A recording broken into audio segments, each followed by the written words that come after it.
जोरों की ठंड थी, रात का समय, और 3 लोग हाईवे पर ठिठुरते खड़े थे। यार ये ठंड तो रुकने का नाम ही नहीं ले रही। हाँ यार, लगता है जम ही जाएंगे आज। ऊपर से इस समय कैब भी नहीं मिलने वाली। पूरा हाईवे खाली था, ना कोई गाड़ी ना कोई इंसान। तीनों ने जंगल वाले रास्ते से निकलने का फैसला किया। सामने देखो, पूरा खाली है। सर, किसी पर भरोसा नहीं कर सकते रात में। और कोई चारा भी नहीं है, नहीं तो ठंड से मर जाएंगे। ठंड बढ़ती जा रही थी कि तभी दूर एक घर दिखाई दिया, जहां एक आदमी आग ताप रहा था। ओए देखो, कोई है। चलो मदद मांगते हैं। आधी रात को कौन आ रहा है? आदमी ने उन्हें अंदर बुलाया और तभी उसकी पत्नी भी आ गई। भाई साहब, विलासपुर का रास्ता? बहुत दूर है बाबूजी, और रात में सुरक्षित भी नहीं। आपके घर में रुकने की जगह मिल जाएगी। क्यों नहीं, हमारा काम ही लोगों की सहायता करना है।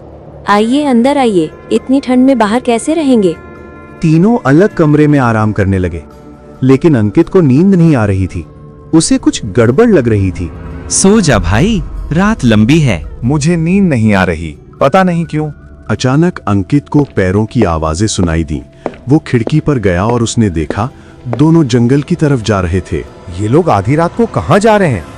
राहुल, उठ उठ। लेकिन राहुल गहरी नींद में था, उठ ही नहीं रहा था। अंकित अकेले उनका पीछा करता गया और कुछ दूर जाकर उसने देखा दोनों अपनी असली भेष में थे और जानवरों का शिकार कर रहे थे, डरते हुए।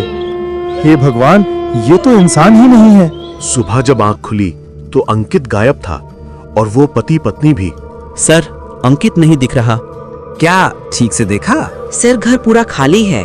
दोनों एक गांव पहुंचे जहां एक बुजुर्ग आग ताप रहे थे। कौन आ रहा है इतनी रात को? काका, हमारा दोस्त गायब है। नहीं बेटा, हमारे गांव में कोई नया चेहरा नहीं आया। चलो जंगल में ढूंढ के। अब ढूंढने का कोई फायदा नहीं, जो वहां गया नहीं लौटता। क्यों काका, उधर क्या है? पहले बताओ, यहाँ क्यों आए? जमीन का सर्वे करने, कारखाना खोलने। कौन सी जमीन? डाकघर के सामने वाली। काका ने एक दर्दनाक कहानी सुनाई, राजू और उसकी बीमार पत्नी सुषमा की। गांव में अस्पताल ना होने के कारण सुषमा की हालत बिगड़ती गई। सांस नहीं ले पाई। चलो अस्पताल चलते हैं, तुम्हारी तबीयत ठीक नहीं। इतनी रात में कैसे जाएंगे? जो होगा देखा जाएगा।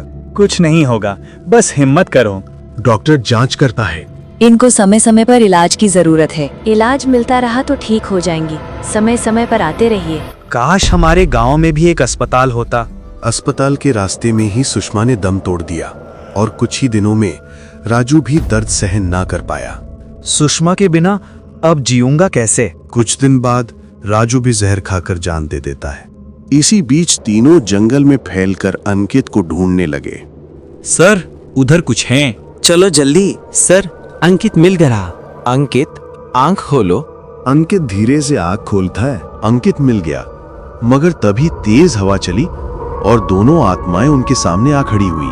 अगर अस्पताल नहीं बनवाया तो तुम भी वापस नहीं जा पाओगे। हर साल कोई ना कोई हमारी तरह मरता है। इन्हें मत डराइए, हम अस्पताल बनवाएंगे, वादा है। विक्की की बात सुनकर आत्माएं शांत हो गईं और थोड़ी देर बाद ठंडी हवा में गायब हो गईं। विक्की और उसके साथियों ने मिलकर गांव में अस्पताल बनवाया ताकि कोई और राजू या सुषमा की तरह न मरे।